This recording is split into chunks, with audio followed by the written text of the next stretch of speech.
Olá, eu sou a jornalista Soraya Hanna, sócia-diretora da Critério Resultado em Opinião Pública e uma apaixonada por política. E hoje tenho a alegria de estar aqui neste evento com mulheres incríveis que têm muitas histórias para contar, trajetórias, bandeiras e que nos inspiram na vida política, na vida pública e em tantas atuações importantes. O PSD Mulher está rodando o Brasil, literalmente rodando o Brasil. Já esteve em Goiânia, em Guarabira, no estado da Paraíba, em Brasília, no Distrito Federal, e na última semana também em São Paulo. E hoje, para a alegria aqui de muitas gaúchas, está aqui em Porto Alegre. E para debater a importância da participação das mulheres na política. E hoje, essa qualificação tão importante, nós vamos debater aqui nesse painel, e no dia seguinte vai ter o seminário, que todos vão acompanhar, mas conosco, hoje, pessoas que têm uma vida muito relevante no nosso ambiente tucano. A deputada estadual Zilá Breitenbach, que está no seu 4º mandato como deputada estadual, 2 mandatos como prefeita de Três Passos. Ela me contou agora que foi eleita naquela oportunidade como prefeita empreendedora do Brasil. Isso inspira tantas tucanas, que sabem que trabalhar gestão é amar a política, é amar a gente e fazer a diferença. Temos também aqui a satisfação de receber a advogada Andréia Campos.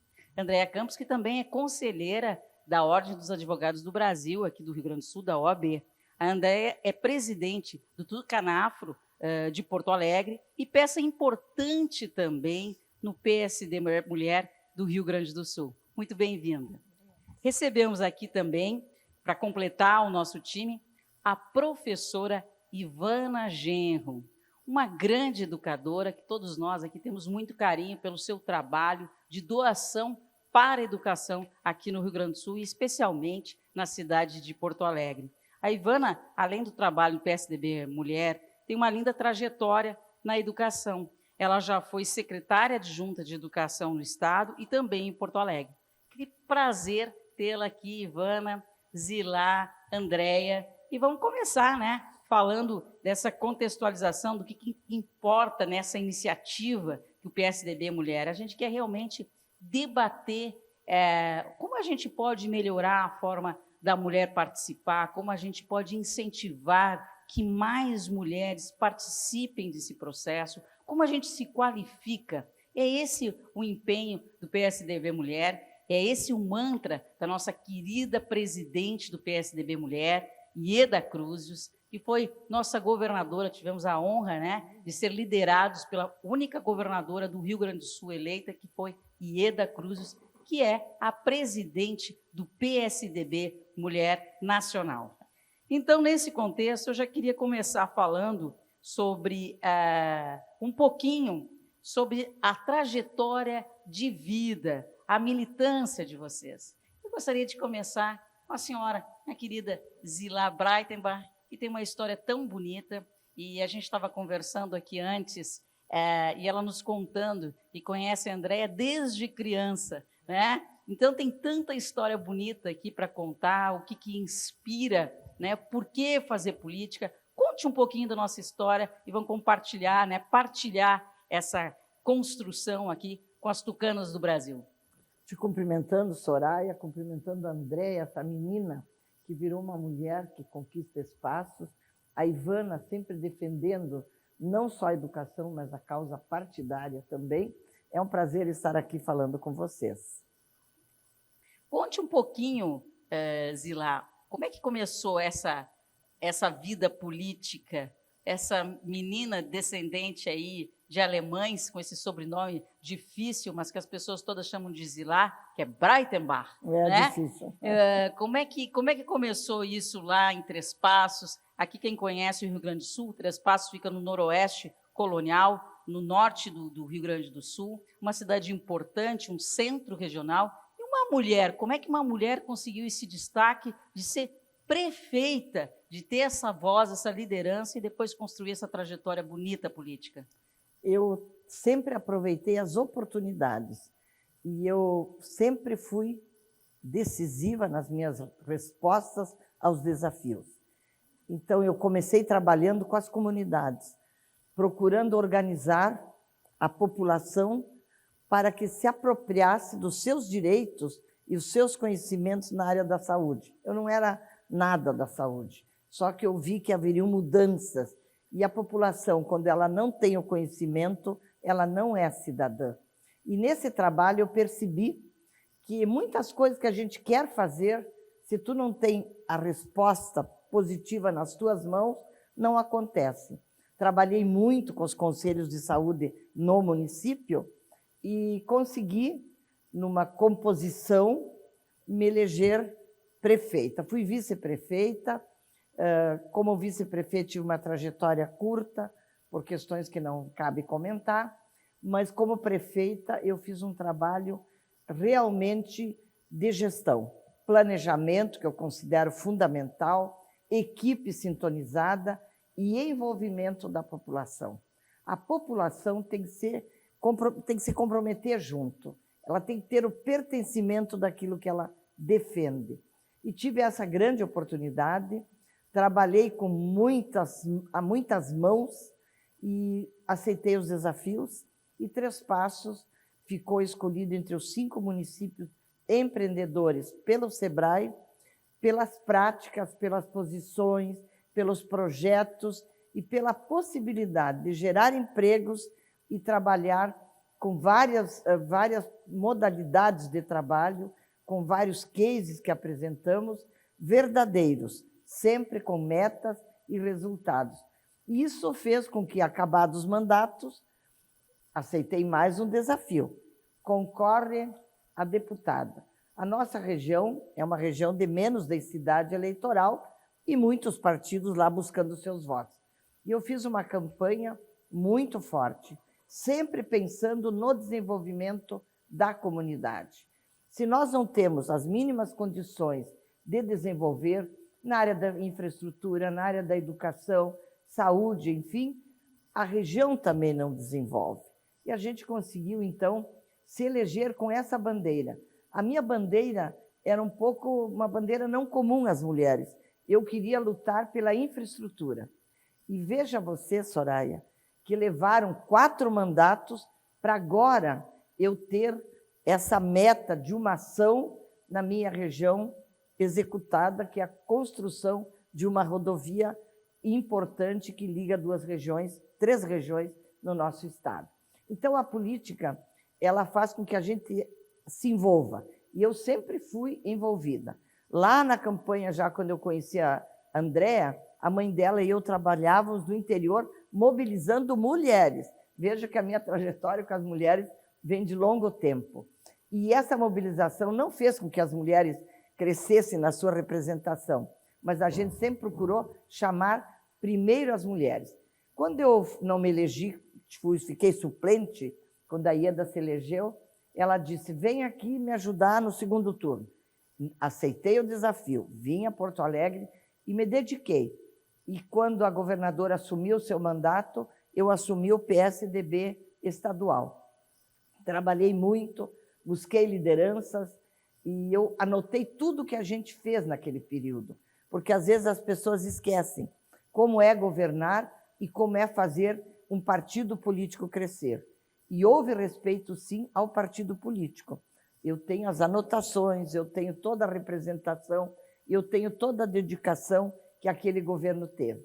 E hoje, eu na Assembleia, eu presido algumas comissões, hoje eu sou presidente da Comissão de Saúde, já há 3 anos, é o 4º ano, então, que eu tenho essa função, sempre dizendo que a mulher não pode se omitir.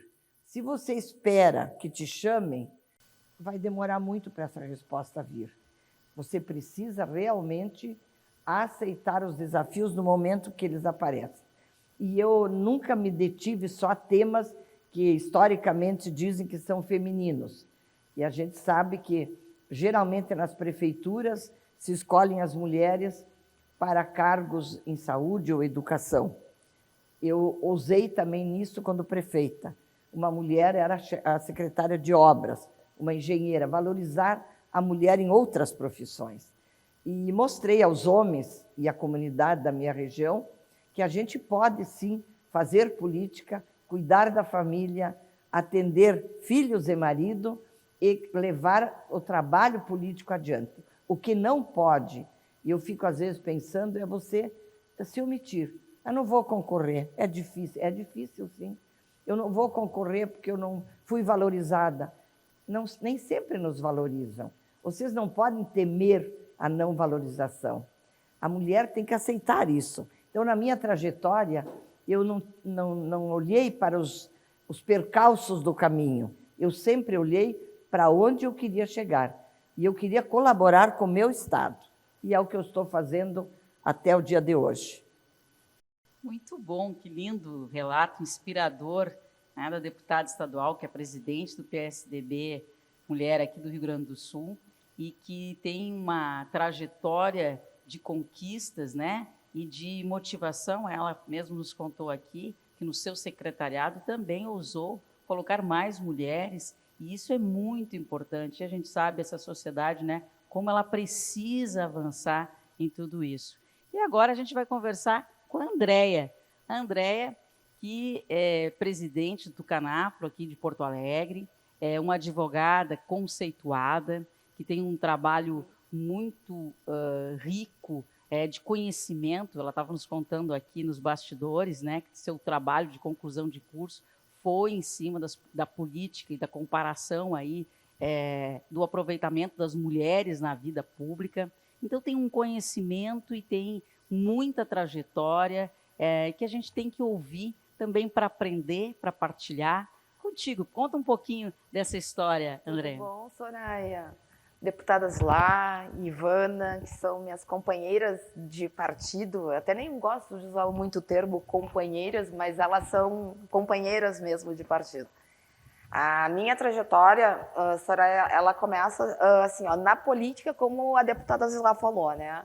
Eu, desde os meus 11 anos, acompanhava a minha mãe na política, no qual era um partido que a deputada Zilá e a minha mãe faziam parte, e a minha mãe, não tendo com quem deixar, acabava levando as filhas, que era período de escola. Então, o meu envolvimento, a minha paixão pela política veio daquela época. Porque quando eu me filiei a um partido político, ela me questionou assim, tu vai te filiar? Eu digo, a culpa é tua. Porque ela lá no passado me motivou a tudo isso. Como eu sou advogada trabalhista e já exerço a minha atividade profissional há 22 anos, sou filha de uma mulher muito guerreira. Quando a deputada Zilá refere nas questões das mulheres, a minha mãe, Soraya, em 77 se formou em engenharia mecânica. Imagina só, uma mulher negra, casada, se formar em engenharia mecânica numa instituição privada. Então, assim, eu já vim de uma pessoa que é um pouco fora da curva, né? Então, eu até na época da escola tinha até muita vergonha de falar que a minha mãe era mecânica, porque meus colegas achavam que a minha mãe era o mecânico que andava com um macacão. Então, e através de tudo isso, ela mudou toda a nossa trajetória. E quando eu ingressei dentro do partido político, foi porque eu comecei a perceber que para que a gente pudesse fazer alguma diferença no cenário político, no que não estava nos agradando, a única forma de nós podermos fazer alguma modificação era com a inserção dentro de um partido político. Quando eu fiz a minha filiação na época, quando eu estava definindo qual partido fazer parte, eu parei para ler cada estatuto de cada partido para ver o qual tinha mais a proximidade com as minhas decisões, afinidades políticas, e o PSDB foi amor à primeira vista. Tanto é que este ano eu completo 18 anos dentro de partido, sou uma eterna apaixonada pelo PSDB, e o trabalho que eu chamo ela de governadora até hoje, porque Tarsila que me perdoe, mas eu sou apaixonada pela Ieda Cruzes, é uma das mulheres que me inspirou muito na política, que me faz permanecer dentro de um partido político diante dos seus posicionamentos. A postura dela como gestora dentro do nosso estado, a postura dela como liderança no desenvolvimento de mulheres é sensacional, porque ela o que estimula com que mais mulheres queiram fazer parte da política. E o trabalho que vem sendo desenvolvido é incrível. Eu, como tu tinha colocado anteriormente, eu concluí agora o meu pós em alta política, onde o meu trabalho de conclusão foi a respeito de mulheres na política. E existe uma defasagem muito grande ainda em todo o cenário nacional, que é 19% de mulheres na política. Então, nós temos 30% de defasagem se nós quiséssemos chegar aos 50%. Eu acabei não falando da minha trajetória. É que quando se fala em política, eu me emociono pra caramba, tá? É isso. Lindo, lindo de ver e importante, porque a gente é mulher que se emociona, que se apaixona, que cuida, que organiza. E esse é o nosso diferencial. E isso é bonito a gente passar para as mulheres, né? Não só para inspirar, mas também para organizar um pouco o discurso, a narrativa, de não ter vergonha de dizer o que sente, de fazer a diferença, de lutar, de ser guerreira. Eu acho que isso é um pouco da história das mulheres, e em especial do PSDB, né? A gente tem tantos ícones no PSDB, quando a gente lembra de Ruth Cardoso, né? De tantas mulheres que fizeram a diferença na vida, da nossa querida governadora Ida Cruzes, que lidera de uma forma inspiradora, que lidera pelo exemplo, de uma inteligência vibrante e de uma trajetória de conquistas e realizações no governo do estado do Rio Grande do Sul, que marcaram uma época e ainda hoje fazem história. E agora eu quero conversar com a Ivana, né? Um assunto tão caro para todos nós, né? Mães, nós aqui todas mães, e sabemos da importância da educação, né? Da educação como anteparo na vida, né? Mas também como transformador de realidades, né? De uma transformação de realidades. Então, Ivana, queria te escutar um pouquinho da tua trajetória para tu partilhar aqui conosco também. Boa tarde, Soraya. Competente deputada Zilá, que privilégio estar aqui. Andréia, uma advogada guerreira, que levanta a causa trabalhista das mulheres. Eu sou a professora Ivana, sou uma gaúcha, faço sempre questão de dizer, a gente tem que amar o nosso território para começar uma jornada. Eu adoro a educação, eu fiz uma opção pela educação. O PSDB foi a minha segunda opção. E eu digo que a minha trajetória, ela foi singular. A educação me fez conhecer o PSDB. Eu sou funcionária pública estadual, concursada, de várias áreas, mas me apaixonei pela educação. Eu sou especialista em direito tributário, especialista em gestão, especialista na área financeira. E quando tive a minha trajetória na escola e movimento sindical, eu fiz parte do movimento sindical, em que se acreditava que a escola tinha que ter um lugar na sociedade, tinha que ser prioridade. Eu, em São Paulo, ouvi o discurso de Mário Covas. E ali eu decidi que esse era o partido que eu gostaria de militar. O momento em que estava em ebulição outros movimentos, eu disse, este me representa. E dali em diante me filiei ao PSDB, um partido de fortes lideranças femininas.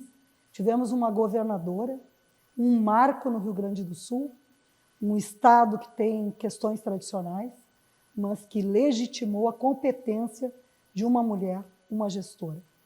Aqui tem prefeitas, no caso da deputada, a Andréia, que milita também na OAB. A minha trajetória na educação, eu tive o privilégio de viver todos os cargos e funções. Eu venho do interior do estado, nasci em Caxias do Sul, vivi com a minha família na região central também, e fui professora, diretora-geral, coordenadora de CRE, fui secretária de município, fui secretária adjunta de Porto Alegre. A minha trajetória junto à política foi assessorar grandes secretários de Estado na área técnica. Sempre fui alguém que estava junto à área técnica e acredito que política e técnica conversam entre si. Não estão isolados. E para um bom político fazer uma boa gestão, ele precisa de bons técnicos ao seu lado que saibam viver a vida política. E me orgulho muito de estar no PSDB, é uma opção na minha vida. E digo que participar de partido político tem dimensões que nós temos que viver. Não é algo que tudo pode e que não tenha seus limites. Tem sim, existem gestão, existe estatuto, existem regras. E nós estamos precisando dizer isso novamente para o Brasil. E o PSDB é vanguarda. Ele tem o PSDB Mulher com estatuto próprio, que nos dá a garantia da participação efetiva e não de mulheres apenas para cumprir cotas.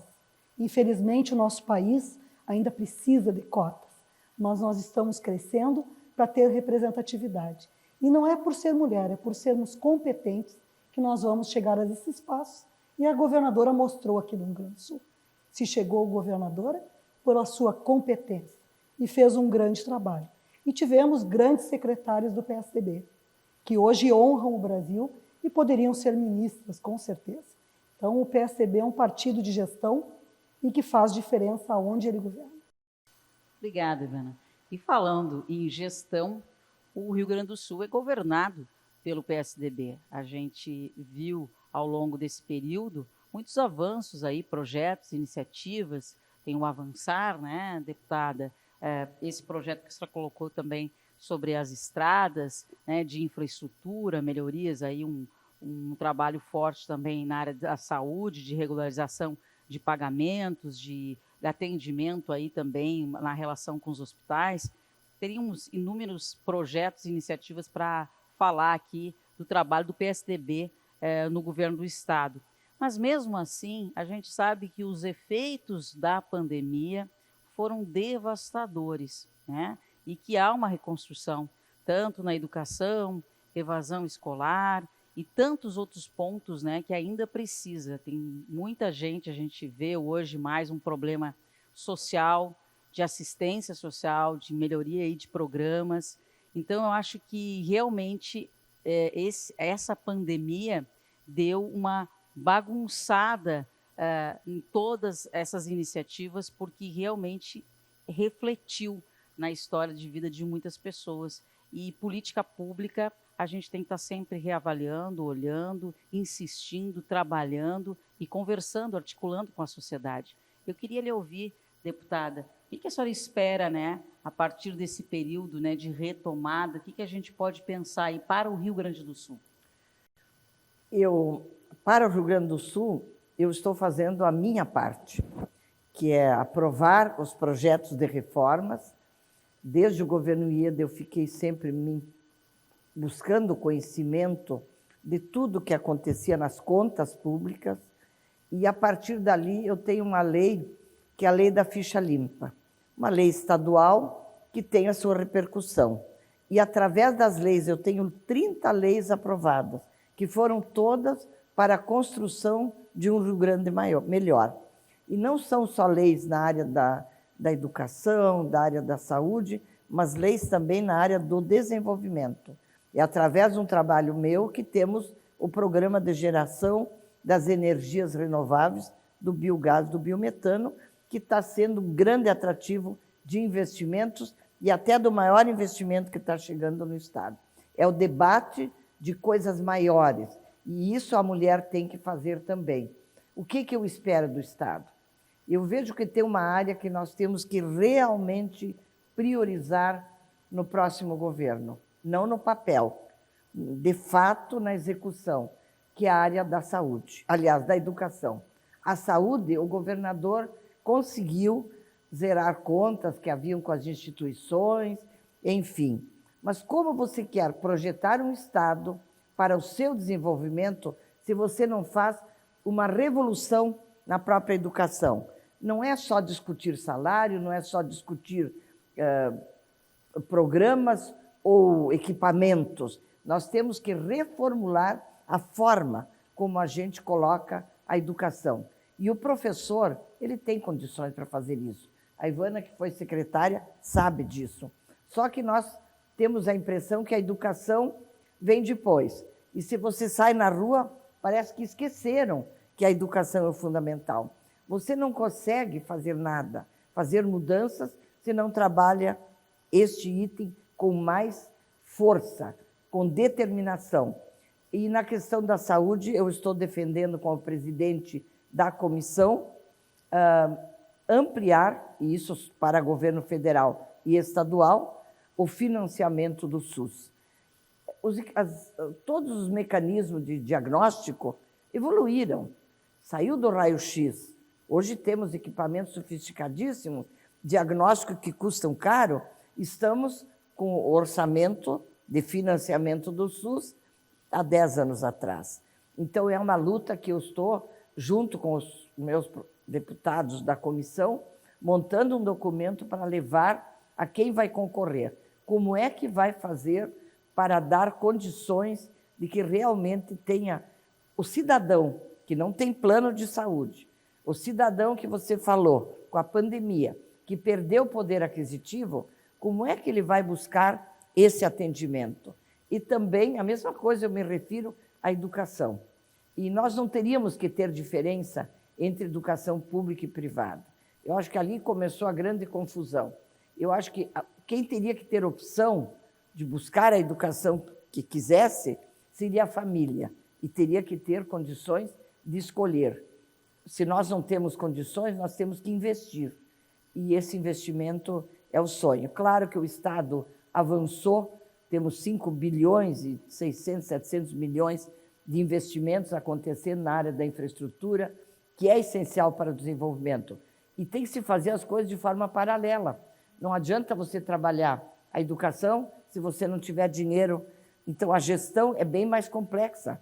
Às vezes tem que se fazer coisas econômicas antes do que as coisas realmente que a gente quer alcançar. Como eu digo, a gente tem que olhar onde você quer chegar.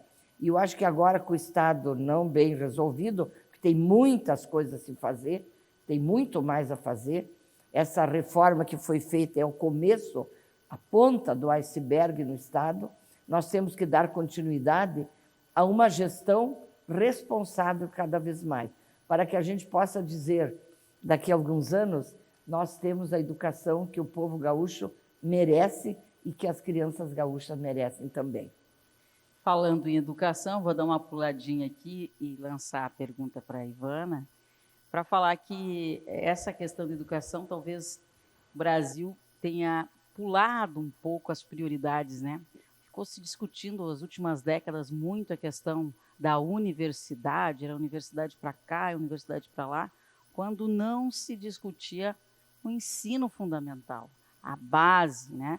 Hoje a gente vê vários prefeitos que a gente conversa, que tem estudos, dados, vão a Sobral, por que Sobral está melhor no IDEB que o seu município, o que está acontecendo lá, que diferente. Ah, mas eu já comprei tudo que é de tecnologia. Mas aí acontece que as crianças estão lá na 3ª série e não sabem nem ler, nem fazer contas simples de matemática, né? Infelizmente, esse olhar assim faltou uma política pública nacional a respeito disso, uma discussão mais ampla sobre isso, né? Sobre uma tendência. E hoje nós temos mais de 12 milhões de jovens que a gente chama de nem trabalham e nem estudam.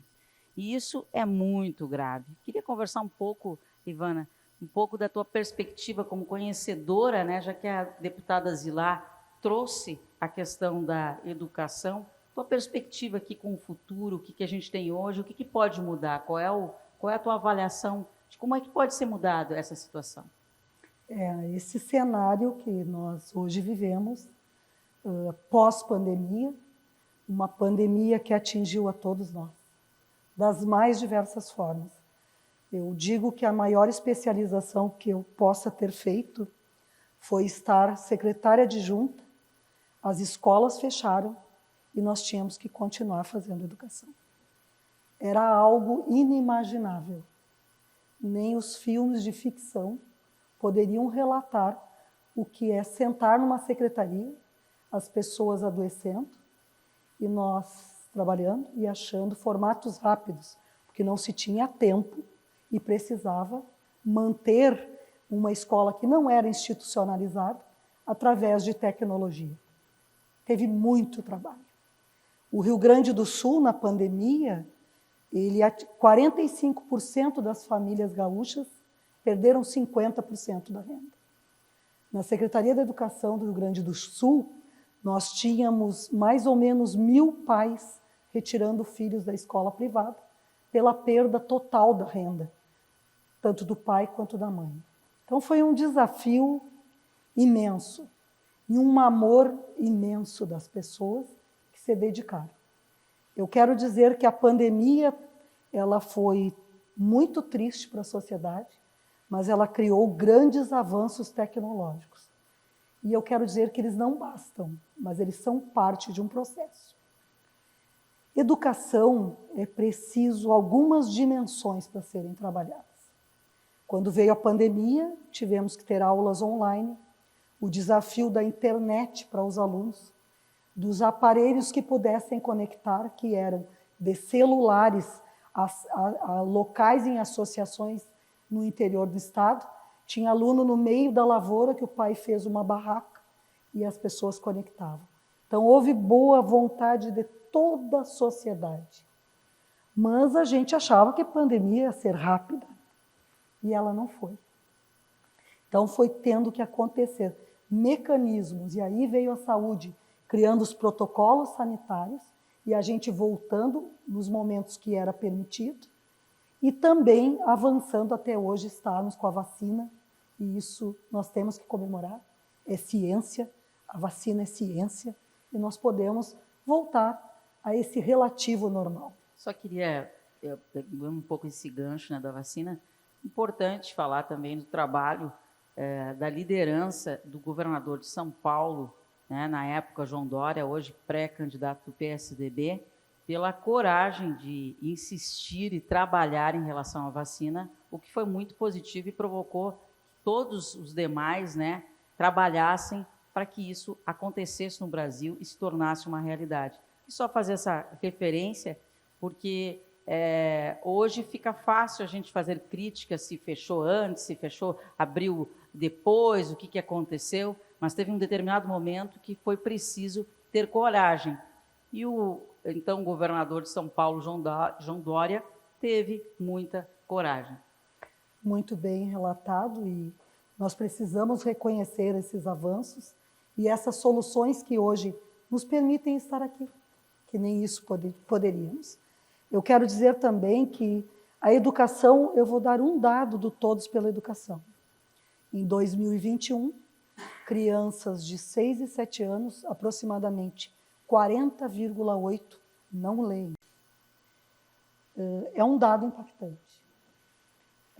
As questões de educação de competências e habilidades dos alunos do 3º ano do ensino médio, nas condições adequadas, apenas 10%.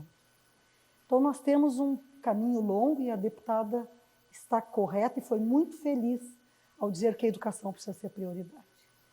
Mas educação é mais do que discursos, é mais do que belas oratórias. É preciso acontecer na vida real. E acontecer na vida real é pactuar com as pessoas daquele lugar, seja no ambiente público ou seja no ambiente privado. É preciso trabalhar as competências socioemocionais. Nós fomos atingidos na pandemia. As pessoas estão com depressão, tem crianças com depressão. Então, não é mais a mesma escola. Aquela escola em que nós deixamos lá, aquela escola não existe mais. É uma outra escola que se reinventou, são outros professores que se reinventaram, e aqui fica, para mim, a importância de dizermos o trabalho maravilhoso que muitos professores fizeram. E também de olharmos os bons cases de sucesso, as boas práticas. O Brasil tem excelentes práticas, aqui mesmo no Rio Grande do Sul. Existem comunidades que têm níveis educacionais do modelo europeu e que trabalham com os pais e que trabalham com a comunidade e fazem excelentes serviços. O que nos falta hoje, e na minha opinião, é É um momento de grande seriedade que precisa ser visto, independente dos governos. É importante a gente destacar, o Rio Grande do Sul não tem reeleição, e isso não é bom nos processos de gestão, porque ao entrar outros pensamentos, acontecem às vezes rupturas desnecessárias. Essa maturidade nós temos que ter como gaúchos. Por que o Ceará chegou aos patamares que chegou? Pela continuidade da política pública. Então nós temos que investir em formação de professores, nós temos que aumentar o grau de tecnologia, porque os alunos são tecnológicos, eles gostam da tecnologia, e nós precisamos tratar cada caso na sua especificidade. Eu faço parte de um grupo chamado Educação, que é da sociedade civil, e tem economistas, professores, advogados, ex-secretários. O Rio Grande do Sul teve excelentes secretários, em que se atingiu, inclusive no governo do PSDB, todos os níveis e modalidades, o IDEB. Foi no governo da nossa governadora Ieda.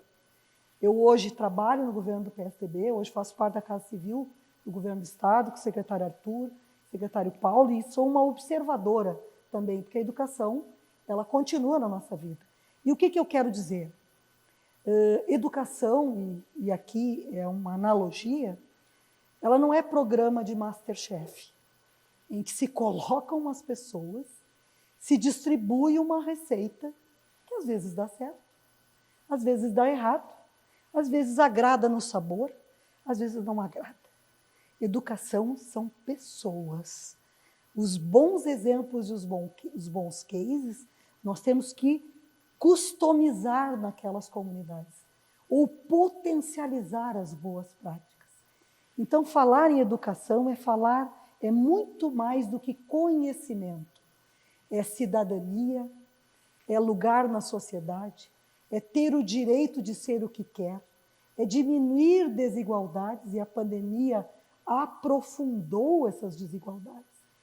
Quando a gente não está todos no mesmo ponto de partida, a educação é essencial, por isso ela é chamada serviço essencial. E ela é capaz de dar a todos os cidadãos a condição de ser o que se deseja ser. Essa é a grandeza, para mim, que toda política deve fazer. É a dignidade da saúde, de ter o direito a ser saudável, o direito a se curar das suas patologias. E a educação precisa ser prioridade. E aqui eu falo como educadora há mais de 30 anos e militante do PSDB há mais de 30 anos. É o momento de um pacto pela educação. Mas é um pacto também com os professores. E aqui, me perdoe, eu também sou jornalista, eu vejo palpites bonitos. Eu vejo pessoas que resolvem as coisas dos outros com facilidade. E acho que é muito criativo e que bom que as pessoas são capazes de falarem sobre todas as áreas. Mas é preciso se dedicar, é preciso dados, é preciso ciência, é preciso planejamento, é preciso gestão e é preciso uma estratégia para acontecer na sala de aula com o professor. Então, ela é muito importante. É o maior diamante que uma sociedade pode ter. E ela impacta diretamente na economia. Muito obrigada, Ivana. Muito importante essa reflexão. Um momento tão desafiador que a gente vive pós-pandemia e com tantas questões aí para se tratar de desigualdade, né? E falando sobre isso, quero chamar aqui a Andréia, né, que é presidente do Tucanafro de Porto Alegre, e também buscar um pouquinho do seu conhecimento como advogada trabalhista. Como é que ficam essas relações de trabalho nesse momento pós-pandemia, esse momento, né, crucial? O que a gente pode esperar aí pela frente? Como assim, Soraya, tu sabes agora quando a Ivana estava colocando, com relação a... Eu tinha colocado para mim nessa questão do gargalo. Eu, como advogada trabalhista, a questão do desemprego é o que mais choca, né? O fato das pessoas estarem desempregadas, frentes de trabalho sendo fechadas, né? Empresas com mais de 30 anos, uma geração toda de empregos defasada, como a Ivana colocou também, com relação à falta de subsídios, de pais tirando filhos de escola. E agora eu fiquei em dúvida daí, assim, ó, o que é o gargalo do Rio Grande do Sul? Eu sempre tive uma preocupação muito grande com a educação, no momento que a educação ela transforma vidas, né? Ela transforma a vida de todo o ser humano.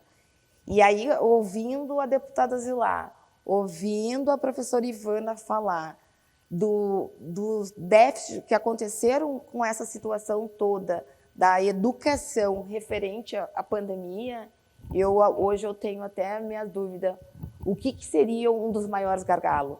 A nossa forma do que está a educação ou o índice de desemprego? Eu gostaria aqui para o Rio Grande do Sul que voltasse a retomada de empregos, que as empresas pudessem retornar. Eu gostaria que também o Estado ele voltasse a ser aquele Estado pujante que era da época da nossa governadora Ieda, né? Abrindo frentes de trabalho.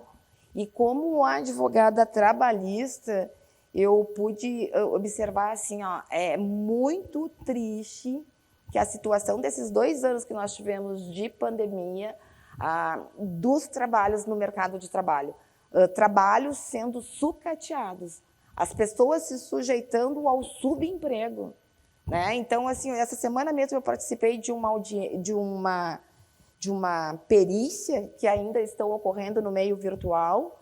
A reclamante da empresa a qual eu defendia, ela estava fazendo uma perícia num casebre, sem tecnologia, e ela colocando lá toda a situação, eu fiquei chocada com a precariedade, estando 2 crianças, uma do lado da outra e a outra no colo. Eu disse assim, ó, meu Deus, como essas pessoas vão sobreviver? A que ponto nós chegando de miserabilidade, se sujeitando a um subemprego, um salário miserável com 3 filhos? É óbvio que não vai priorizar a educação.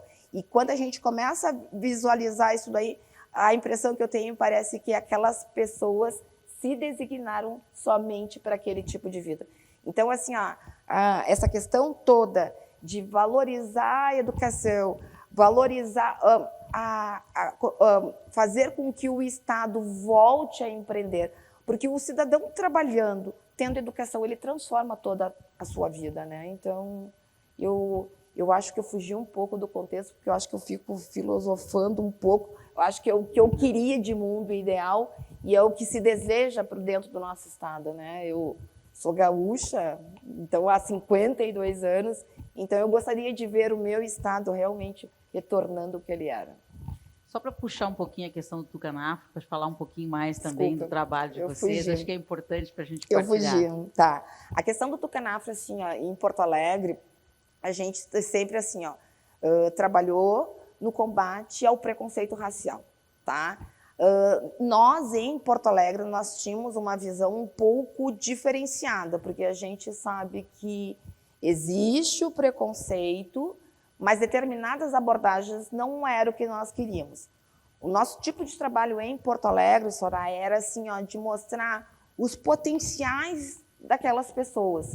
Então, assim, ó, independente de... a gente, como é que eu posso te dizer? A Ivana acompanhou o trabalho todo que foi desenvolvido. A gente sabe que a maioria das pessoas negras passam preconceito, independente da classe social. Até porque eu, até hoje, ainda passo, tá? Mas enfrento de formas diferentes. Então, assim, a gente sempre acreditou muito, e daí volta a questão da educação, né? O Tucanafro sempre trabalhou nesse sentido, potencializar pessoas, porque através da educação tu muda a tua trajetória. Então, era isso que a gente sempre buscou. Criar oportunidades. No nosso segmento em Porto Alegre, quando ele começou, ele tinha mais de 30 membros. Nesse grupo de membros do Tucanafro, nós tínhamos pessoas que, independente de etnia, tá? Porque nós acreditamos assim, ó, como que iríamos criar um segmento segregando o que não é branco, o que não é negro, a acreditar que a gente deve combater o preconceito. Então, nós abrimos essa oportunidade e às vezes tem pessoas que não são negras, elas trabalham muito mais a pauta do que o próprio negro, né? Isso foi uma das coisas que a gente achou muito interessante. E nesse grupo nosso do Tucanafo Porto Alegre, então a gente sempre trabalhou o potencial dos seus membros e até querendo mostrar para o nosso partido que tem muita gente que não é branca com muito potencial. Nós temos pessoas com mestrado, com doutorado, das mais diversas atividades profissionais e, assim, independente de conhecimento acadêmico, tinha gente com escolaridade mais humilde, mas através do que a gente estava incentivando a eles, que era a educação, as pessoas saíam motivadas, vou me matricular no EJA. E isso para nós era muito gratificante, né? Justamente por a gente acreditar que através da educação a gente transforma vidas, né? Então é um trabalho formiguinha, são poucas as pessoas que valorizam essa abordagem. Em Porto Alegre a gente não ficava cultuando a questão da vitimização, embora a gente reconhecesse as situações gravosas que acontecem dentro do cenário referente à pauta racial, mas a gente queria construir de uma forma diferente, mostrar que a gente pode chegar lá a qualquer momento e que, através da educação, as pessoas ficam muito mais seguras sabendo como vindicar os seus direitos e não se colocando no papel de vítima. Esse é o trabalho que nós fazemos aqui. Muito bom, parabéns. Tá bom, Parabéns, obrigada. André. Falando agora um pouco mais sobre política nacional. A gente vive um momento de polarização, né? Como se diz mesmo, dos polos, e parece que a gente inventa que tem primeira via, segunda via, terceira via, né? E aqui o PSDB tem uma história na social-democracia, tem uma história de um partido muito comprometido com gestão, com trabalho, com entrega. Às vezes as pessoas criticam assim, o PSDB é o partido dos PowerPoints, que só apresenta lá projeto, mas sem isso, como é que se avança, né? Colocando no papel e se estruturando. Então tem muito de uma característica de organização, mas que também, né, o próprio presidente aí, Fernando Henrique Cardoso, mostrou aí que o plano real foi capaz de mudar a realidade brasileira e de como se avançou em muitas pautas sociais que hoje são atribuídas a outros partidos, mas que começaram no seu governo, né, no governo FHC, como a gente diz. Deputada Zilá, o que a senhora espera aí do Brasil, esse Brasil pós-polarização, ou se vai continuar nessa polarização, se tem um caminho político a ser trilhado? O que a senhora espera desse momento aí, desse próximo passo que vem aí com as eleições?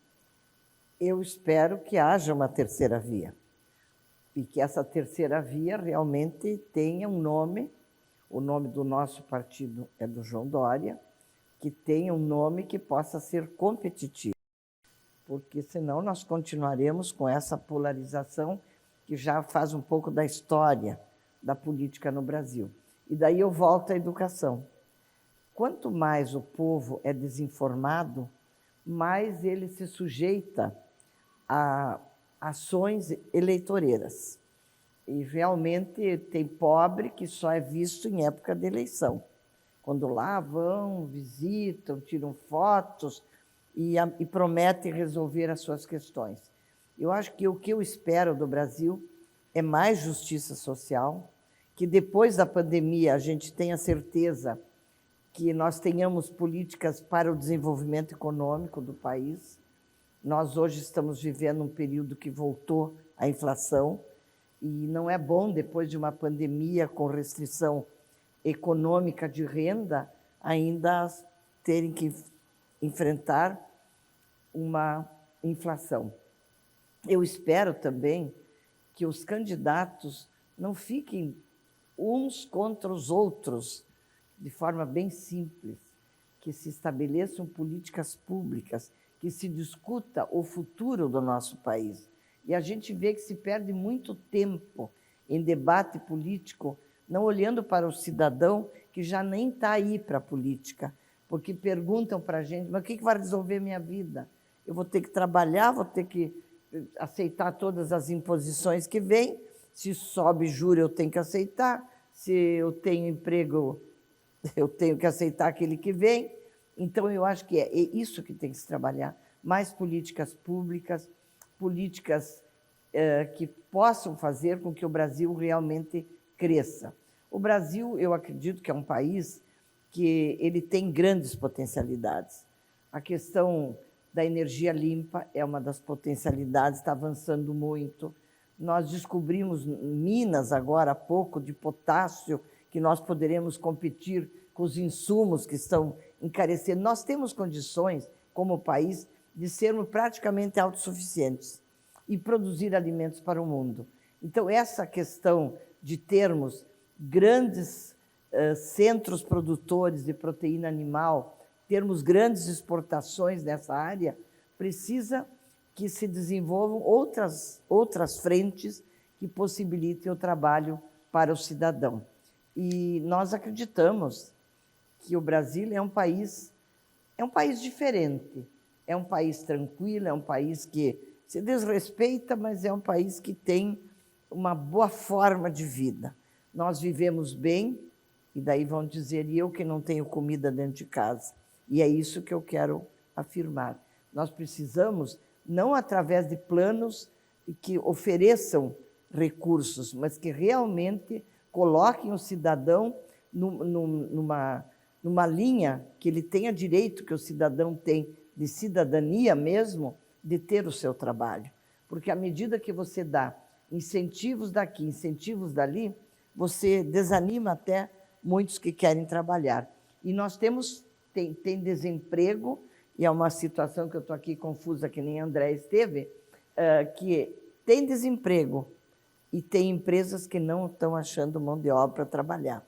Então, isso é uma coisa que nós não entendemos. Um desafio. Um desafio. Então, se temos empresas, e o Rio Grande do Sul está atraindo investimentos, está fazendo diversas ações na questão dessa guerra fiscal, para que nós sejamos o maior possível, que o país tenha condições de a gente competir e que o Estado ofereça essas condições para que a gente possa investir aqui e não fora daqui, e crescendo, então, a economia do Estado, e isso o país também tem que fazer. E tem uma questão que me dizem sempre, isso não adianta, Zilá, corrupção é no mundo todo, mas a gente não pode mais conviver, então eu diria, com toda essa corrupção. Com nada de corrupção seria o sonho, mas todas as ações que se faz têm alguma corrupção envolvida naquilo. E é o dinheiro público, é o dinheiro do cidadão, é o dinheiro que faz falta nas políticas públicas para desenvolver. Então, nós temos aqui no Estado muitas políticas públicas para oferecer o início de um trabalho, mas para o Brasil precisa muito mais. O Brasil ele é muito desigual, ele é norte e sul. O Nordeste tem condições muito mais difíceis, e eu convivi um bom período no Nordeste, e eu vi que as pessoas não têm a ambição que o ser humano tem que ter. Não é a ambição de ficar rico, é a ambição de ter a dignidade no trabalho, de chegar em casa e dizer, eu trouxe o alimento, trouxe a estrutura para a minha família. De você não chegar no fundo do poço. E tem muito brasileiro que já quase se conformou com isso. Então, o Brasil tem que... E daí eles desanimam. A corrupção faz com que eles pensem, poxa, roubam tanto e não sobra nada para a política pública. Então, é uma forma que nós temos que achar, eu não sei como, que dizem que o homem todo se corrompe, as mulheres, então, não. Mas todo homem é corruptível, tem um preço, que o Brasil tenha respeito pelo cidadão e que os candidatos respeitem o cidadão nessa eleição, que venham com propostas, que venham com projetos consolidados, não conversa fiada. É isso que nós precisamos. Muito obrigada, deputada Zilá. Eu até essa semana fiz um comentário, faço comentário numa TV local aqui, e eu disse o seguinte, né, que lá na minha empresa, na Critério, a gente costuma dizer que reputação é acúmulo. E ao longo dos anos, infelizmente, devido a práticas não muito republicanas, muitos políticos, né, fizeram de uma forma que as pessoas começaram a ter descrença com a política, né? Essas práticas não republicanas, a corrupção e tantas outras. Mas se a gente colocar na balança, é uma minoria que faz um estardalhaço, mas a maioria na política são pessoas que realmente têm uma vocação, uma missão. Elas entendem a política como geradora de oportunidades de políticas públicas, de transformação de realidades, né? E a gente tem que ver isso, procurar nos partidos, conversar, debater, discutir em casa, discutir na família, né? E as mulheres têm essa vocação de trazer esse assunto.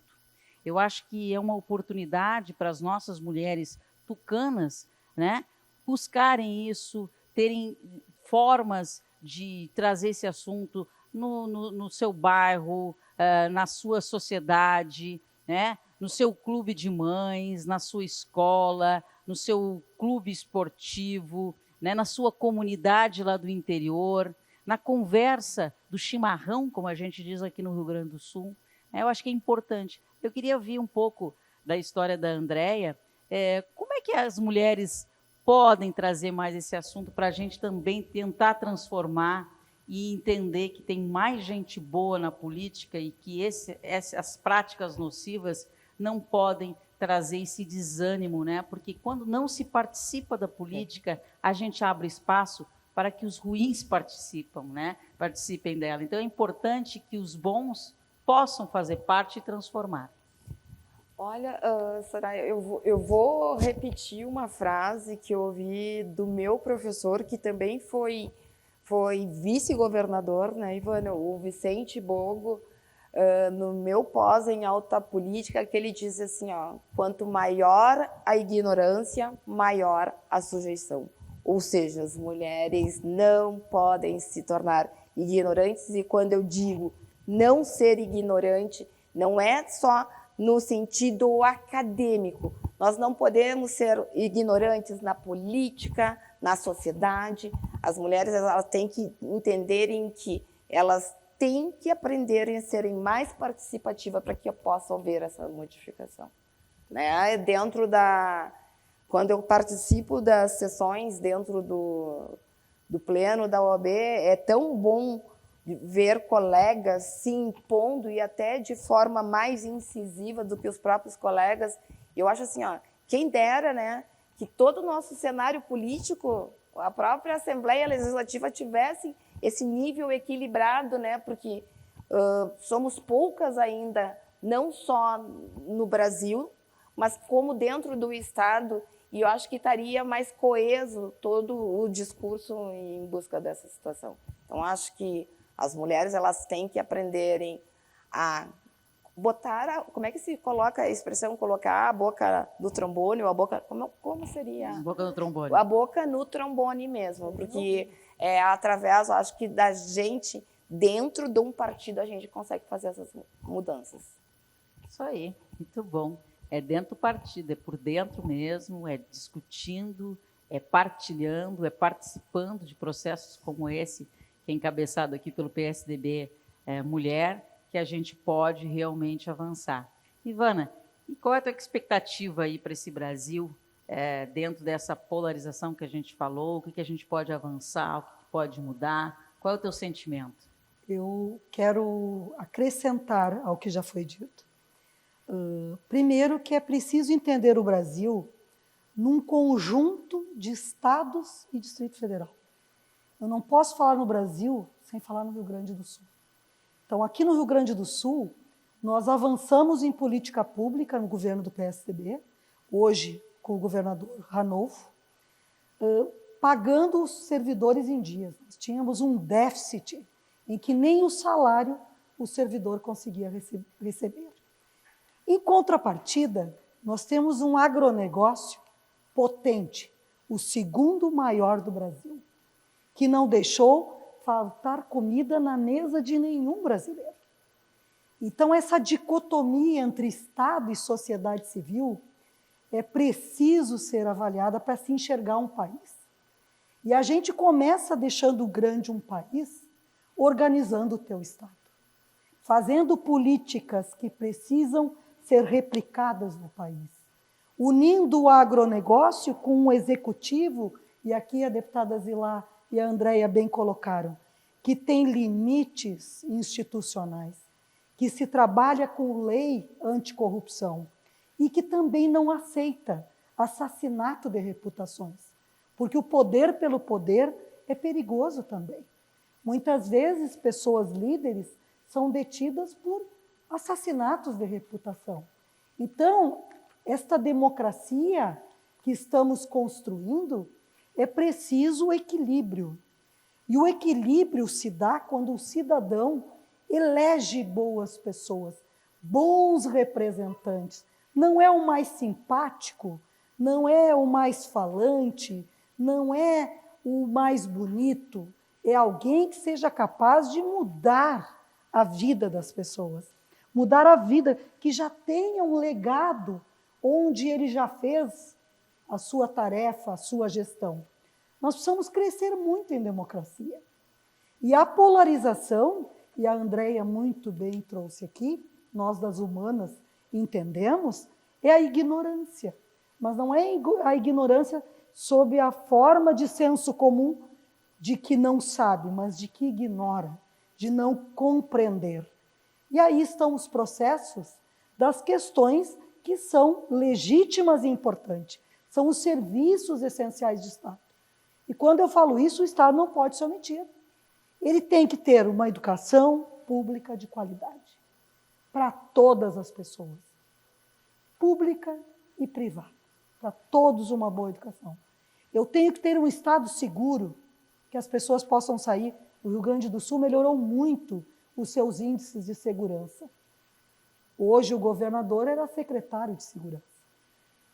O que eu quero dizer é a segurança que vem de um equilíbrio econômico, porque a criminalidade ela é o desequilíbrio da sociedade, inclusive na área econômica.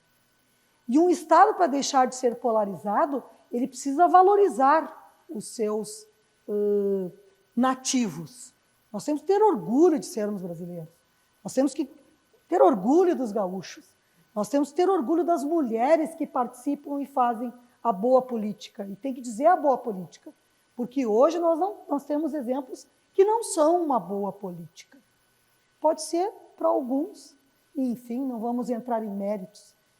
As questões da democracia, elas aceitam todos os pensamentos, até porque a deputada sabe, quando termina a eleição, se governa para todos. Um prefeito lá na cidade dele, terminou a eleição, ele é o prefeito de todos, dos que votaram nele e dos que não votaram nele. Então, os exercícios da plena democracia, e o Brasil é jovem, é aprofundar, solidificar estes mecanismos que a deputada colabora. Leis que ajudem a sociedade, que façam ela ter mecanismos em que se possa evoluir como sociedade, garantia de justiça social, direito à saúde plena, educação de qualidade, segurança para andar nas ruas. Fazendo isso, nós começamos a criar, e aí a Andréia da minha área, um Estado democrático de direito, que não é só uma mera frase, é um exercício de cidadania. Nós precisamos valorizar bons legisladores.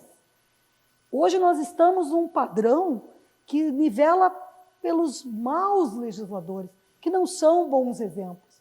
Eu os respeito, eles são legítimos e foram eleitos. Mas nós temos que, como sociedade, elogiar as boas práticas. A deputada que fez quantos projetos de lei aprovados, inclusive anticorrupção, a questão dos ciclistas, que vem numa visão de melhorar a sociedade, de sair dessas questões poluentes que o mundo está discutindo, valorizando bons deputados, bons prefeitos, bons governadores e boas pessoas que são líderes, até mesmo nas suas comunidades. Eu acredito que o Brasil não precisará polarizar. Nós já vivemos momentos difíceis e não polarizados. A polarização nos divide. E tudo que nos divide torna todas as questões da sociedade mais difíceis. E nós do PSDB, e aqui vou puxar a nossa ideologia, porque partido político tem ideologia, sim, nós não podemos negar isso, nós gostamos do capital que desenvolve o social. Esta, para mim, é a fórmula do Brasil. E fazendo isso, tivemos já governos que demonstraram. Não é um mero discurso o que o PSDB disse. Fernando Henrique mostrou, Ruth Cardoso mostrou o que era uma política social. José Serra evoluiu nos medicamentos genéricos para dar acesso a toda a população. O Plano Real harmonizou uma desigualdade infinda que o Brasil vivia. Nós temos que voltar a estes tempos. E é com isso que nós reafirmamos a política da social-democracia brasileira.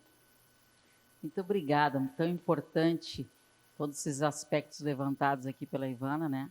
Como dizia Winston Churchill, a democracia pode ter suas falhas, mas não inventaram nada melhor que a democracia. Então, nesses tempos de reafirmação democrática, eu trago aqui uma questão muito importante nessa força-tarefa do PSDB Mulher Nacional, que está, né, circulando aí Brasil afora, que é a questão da mobilização política.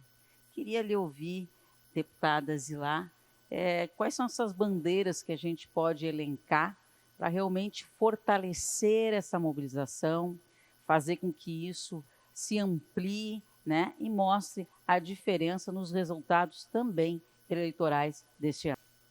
Antes de falar nas minhas bandeiras, eu vou falar das bandeiras do PSDB Mulher Nacional.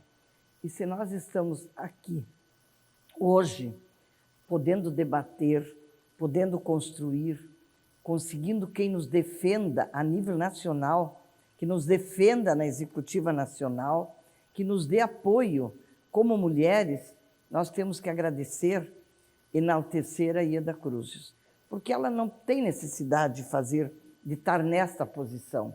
Ela está defendendo as mulheres. E eu quero dizer às mulheres que se vocês não acreditam em Ieda Cruzes e acham que não é importante, o PSDB não existiria.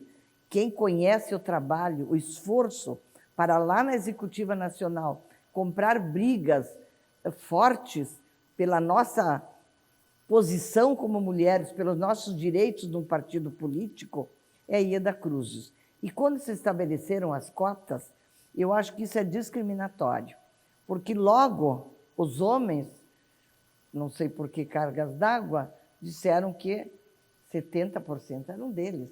E é gênero, pode ser 70 homem ou mulher, e vice-versa. Então, não é que 30% tem que ser mulher. E não nos colocam, muitas vezes, tem que nos quase que indispor para que a gente tenha espaço nos programas, tem que monitorar a nível de país. E esse trabalho das mulheres na política cabe às mulheres. Porque se nós esperarmos e não sou contra os homens, eu preciso dos votos dos homens e das mulheres. Eu respeito muito a pluralidade de gênero. É com gêneros diferentes que constrói-se a verdadeira democracia, com as ideias, com as opiniões, e isso é necessário. Agora, as mulheres se queixam, a mulher não é valorizada. Se você não participa efetivamente das ações do PSDB Mulher, se você não se coloca no seu município como uma mulher que participe, aquilo a Soraya colocava, do CPM, do Clube de Mães, se você, na véspera da eleição, você diz, eu sou candidata, você não tem muitas facilidades para se eleger.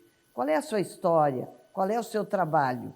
Então, voltando às bandeiras, eu acho que eu não posso não falar na minha bandeira maior, que é a educação. Eu entendo que essa é uma bandeira que a gente tem que defender.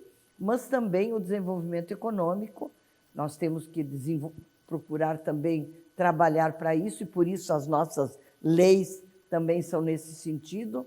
Várias leis na área do Desenvolvimento Social, e quando você fala em trabalho, eu tenho uma lei que proporciona e prioriza o trabalho das mulheres que sofrem violência.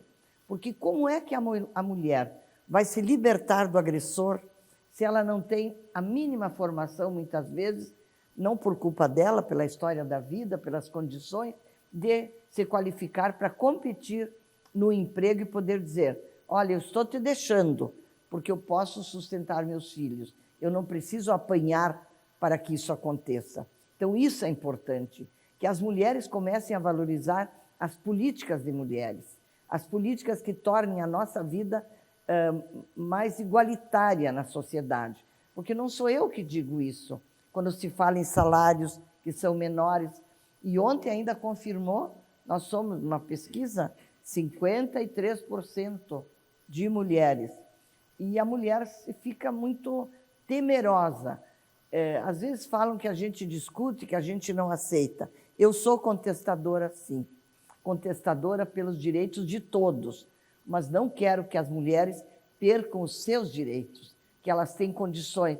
E por isso eu aceitei ser presidente do PSDB Mulher.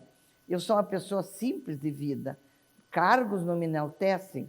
O que me enaltece muito é o trabalho das causas e não do cargo. Então, eu quero dizer às mulheres que nós quisermos mais educação, e tem um outro assunto que me incomoda muito, a defesa das crianças e dos idosos. A gente deixa a criança, parece que a criança foi abandonada, e se trata de outras coisas, e não da criança. A criança sofre muito em nosso país, sofre, e ela precisa ter mais atenção. Aquela criança que muitas vezes na família não tem atendimento adequado, a criança que apanha, a criança que sofre abusos.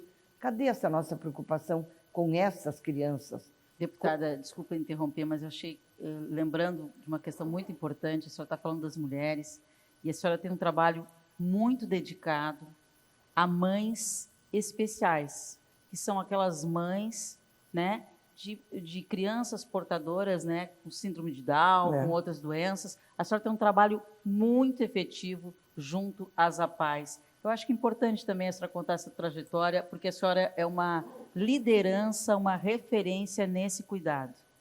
Eu acho que também nós temos que mudar essa política em relação às APAES, porque quem mantém toda essa estrutura de dar atenção às diferentes síndromes e problemas que tem do desenvolvimento de uma criança, geralmente na complementação, são as APAES. E quando a gente vê que, como nós tivemos aqui uma competição enorme de surdos, a gente vê que houve evolução. Mas eu quero me referir às mães que têm que, com as suas dificuldades, elas têm que ser aquela pessoa que, sem formação, às vezes, no conhecimento e não tem, de medicina, conviver com a criança, desenvolver essa criança. E as APAES, a gente tem se preocupado com as APAES, porém ainda não se avançou como se gostaria nas políticas públicas de colocar recursos para as APAES. Eu vejo agora que se colocam recursos para outras instituições e que não são essas que trabalham com crianças que precisam de cuidados e atenção maior. Então, a criança e o idoso são duas áreas, no início de vida e no fim da vida, muito frágeis. Hoje, se nós analisarmos, acho que nós não temos um asilo, se eu não me engano, público. Todos são privados na questão dos idosos. E também, continuando com aquela linha do início, o combate à corrupção e também aos privilégios. Eu sou até de uma comissão na Assembleia de Combate aos Privilégios. Não está se discutindo o salário de quem ganha muito. Fez o concurso, ganha. Agora, complementar-se no decorrer da carreira com privilégios que não se tem no início da carreira e que não se tem, por lei até, um amparo legal, eu sou contra. Porque nós precisamos equilibrar mais a questão salarial também, nas diferentes carreiras e níveis, que todos tenham direitos adquiridos, respeitados. E nós estamos na Assembleia agora com a discussão da última última votação da Lei da Responsabilidade Fiscal, que é a forma do Estado do Rio Grande do Sul colocar, então, o último tema pelo governo federal para que a gente possa resolver o problema nosso com a dívida com a União. Essa semana, acredito que a gente resolva. Isso dará segurança também para quem tem uma liminar e que daqui a pouco tem que pagar uma dívida estratosférica e que o Estado precisa resolver. Então, prioridades ainda, saúde, educação e emprego e renda. Essas seriam as prioridades e tudo aquilo que recheia, porque não se faz nem educação, nem saúde, nem se gera emprego e renda, se não tem aqui muito bem dito, bem colocado, né, pelo trabalho. E esse trabalho que a gente tem que agregar. Muito bom. E, Andréia, qual é a tua avaliação assim, de prioridade nessa mobilização? Olha, Soraya, o que eu vejo assim, é tão interessante, né, como os nossos posicionamentos, mesmo que com a fala começa de uma forma diferente, eles se coadunam, né? Todas nós aqui falamos no mesmo sentido referente à educação e emprego, que é a dignidade do ser humano, né? Então, mesmo que tenha começado de uma abordagem diferente, a nossa linha, nós como mulheres, a gente pensa nesse mesmo sentido. Eu gostaria de colocar o que eu tinha separado aqui, ó, que é assim, ó, o destino da sociedade passam pela política. Aqueles que voluntariamente se abstêm de participar das ações políticas perdem a oportunidade de reivindicar. Então, é interessante que nós, mulheres, né, entremos para dentro de um partido político, começamos a trabalhar dentro das bases, como a deputada Zilá, comecem a se movimentar para mostrarem, né, as suas necessidades e quererem melhorar essa situação. É dessa forma que eu vejo. Muito bom. Ivana? Me sinto muito representada pelo que já foi dito, então vou complementar algumas outras questões. A deputada Zilá muito bem colocou a questão das políticas da primeira infância. Elas são essenciais para a sociedade. E aqui eu vou pegar apenas uma parte, que é as creches. Elas são essenciais para que as mães possam deixar os seus filhos e trabalhar. Não há outra forma de independência sem gerar a tua renda, sem ter os frutos do teu trabalho. Isso se chama dignidade. Então, a importância da política das creches, de aumentar e dar os devidos cuidados a essas crianças que a senhora colocou com maestria. É preciso cuidar esse ser humano para que ele chegue a se desenvolver depois na sua juventude e chegue na sua melhor idade com todos os potenciais, porque nós precisamos alargar os nossos pensamentos. O mesmo que discrimina os jovens, discrimina a questão dos idosos. E idade não é uma questão temporal. Nós precisamos mudar esses pensamentos. Velhice ou juventude são estágios de vida, e às vezes você pode estar muito velho, muito jovem, muito velho, e não tem problema nenhum. Isso é maravilhoso. Então, este é também uma questão. Reconceituar, ressignificar é outra questão importante. A questão da geração de emprego e renda precisa conversar com essa sociedade que mudou. Nós temos profissões que não existiram e nós temos profissões que deixaram de existir. E nós precisamos, e aí vem o Poder Legislativo, regrar essas questões e não restringir, mas sim dar a todos essas condições. Outra questão que eu considero uma bandeira importante, e que ela é feminina ou masculina, é uma reforma política. É preciso repensar essas relações. É preciso, sim, o Brasil ter outras formas na sua representatividade e cobrar essa representatividade. E nós, como tucanos, somos parlamentaristas. Eu ainda continuo acreditando num Estado que divide chefe de Estado e chefe de governo, e os dois juntos desenvolvem aquele território.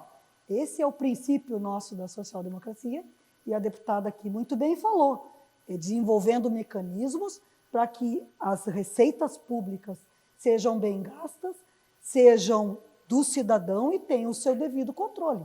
E isso é indispensável. E outra bandeira que eu considero importante é a questão do ensino profissional.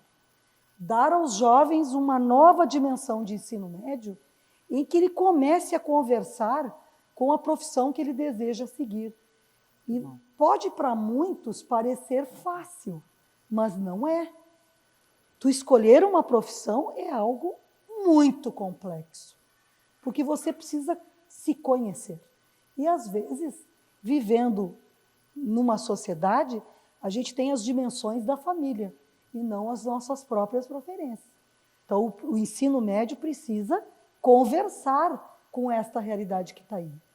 Precisa ter liberdade de modificar o currículo. Se eu tenho competências e habilidades nas engenharias, eu preciso lá no ensino médio ver se realmente é isso, que eu tenho meus melhores potenciais e eu posso desenvolver. E essas reformas passam pelo Legislativo.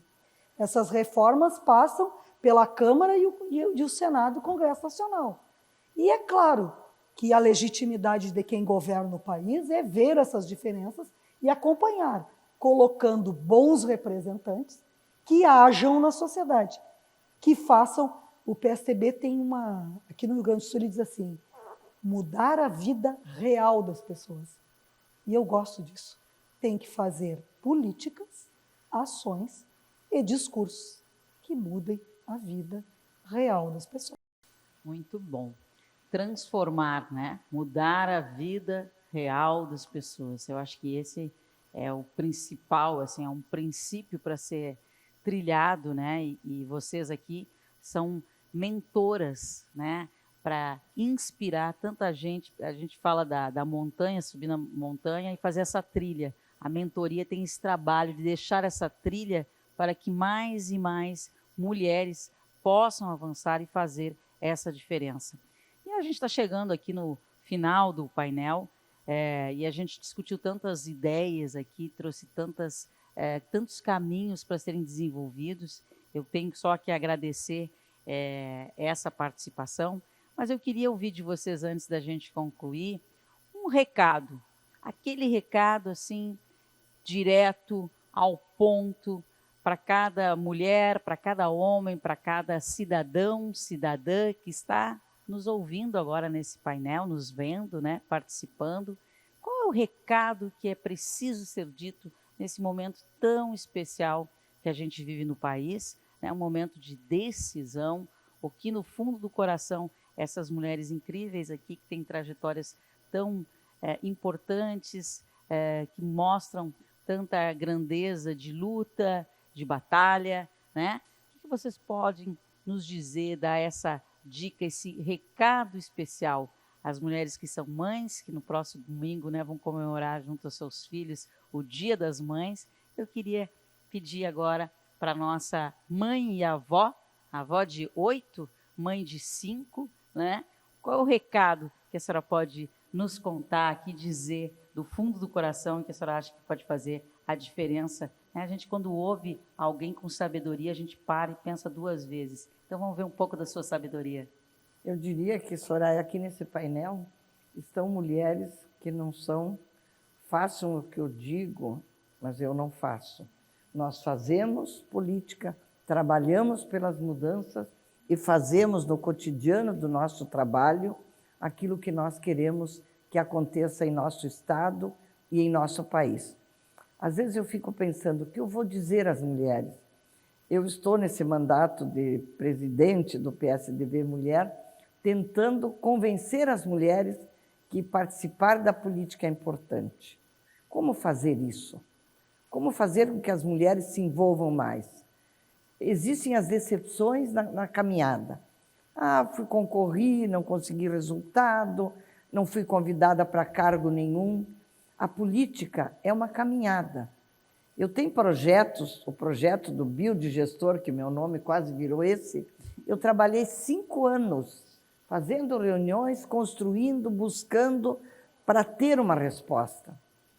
E tem projetos que levam muito tempo para serem construídos. O projeto da Ficha Limpa perpassou o governo. Então, fazer política é dedicação, persistência e trabalho.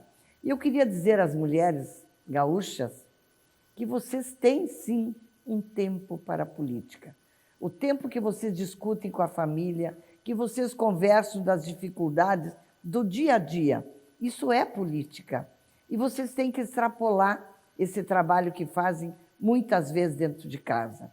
Participem do bairro, participem de onde vocês puderem participar. Porque depois, quando a gente está de fora, vai reclamar de quem? Eu não participei, eu não tenho direito nem a reclamar. Então, se você quer mudanças, participe das mudanças. O que eu vou dizer às mulheres? Que na minha trajetória, não tive nenhum momento desrespeito de ninguém. Porque tem mulheres que não vão se posicionar como candidatos, porque vão mexer comigo, vão dizer, vão acontecer. O respeito é recíproco. Seja respeitosa, busque os teus ideais, construa com respeito a sua trajetória. E você terá homens e mulheres a seu lado para construírem a sua trajetória. Trajetória política é construção. Não é assim, de susto, que a gente consegue alguma coisa. É com trabalho, com persistência. Eu comecei lá, quando a mãe da Andréa foi lá na minha região para organizar a política.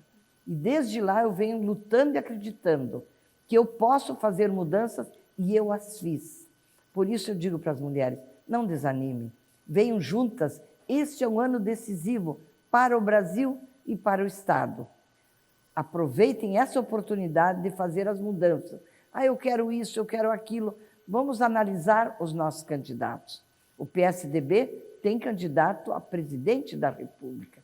E aqui no Estado, nós temos um governador candidato a governador do Estado. Então, nós temos nomes. E com esses nomes, nós queremos construir e continuar com as reformas que o Estado fez. Para você, cidadão, para cada um de vocês. E para vocês, mulheres, que grande número de mulheres são chefes de família. Ficar de fora é largar toda a oportunidade que você tem. Participe da política e participe do PSDB. Como a gente diz, né? Mulher que é mulher, não foge à luta. Vamos escutar, então, a dica, o recado da Andréa. Soraya, eu vou dizer que, então, que a deputada Zilá é culpada por eu estar aqui, né? Porque foi ela com a minha mãe que me motivaram a participação na política. Há muito tempo. É verdade, é verdade. Com 11 anos aquilo lá era deputada. Então, assim, o que eu coloco assim, de incentivo é que eu gostaria de deixar para que todas aqui que buscassem seus objetivos, se qualificassem, buscassem o seu melhor.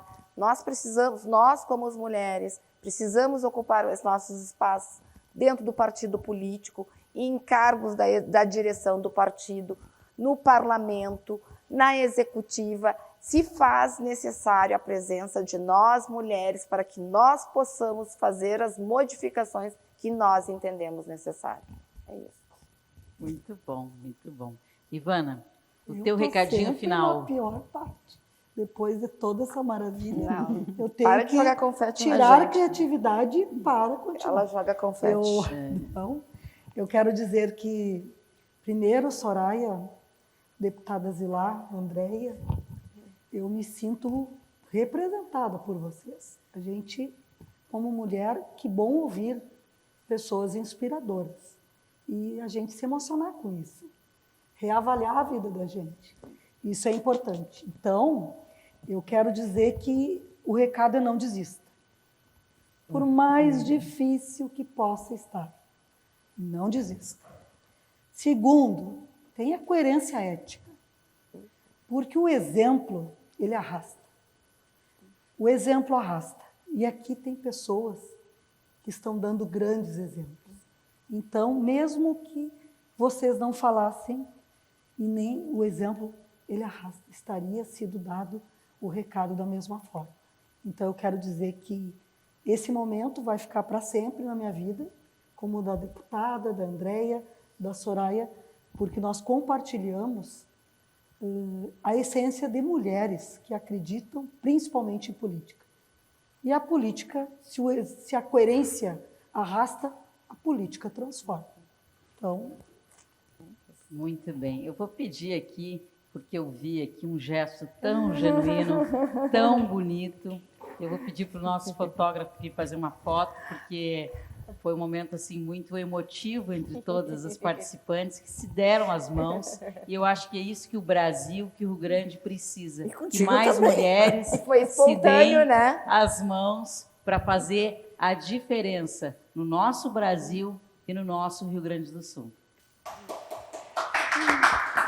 E foi espontâneo, né, Soraya? Foi espontâneo. Eu queria, agora, ao término do painel, agradecer muito a presença da deputada Zilá, da Andréia, da Ivana.